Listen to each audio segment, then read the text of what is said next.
Hello everybody. So today I want to talk about calculus. The topic today is about integration. So now I want to show you how to answer. We need to use about integration by substitution.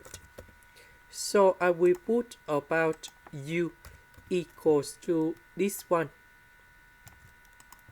Later that we do first the derivative for the both sides. This one that is about the constant. So you got number 0 in here.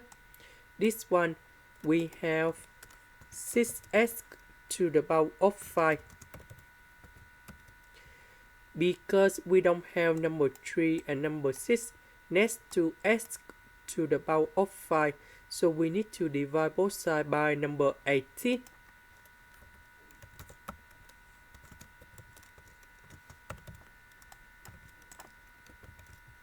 This one we change by u.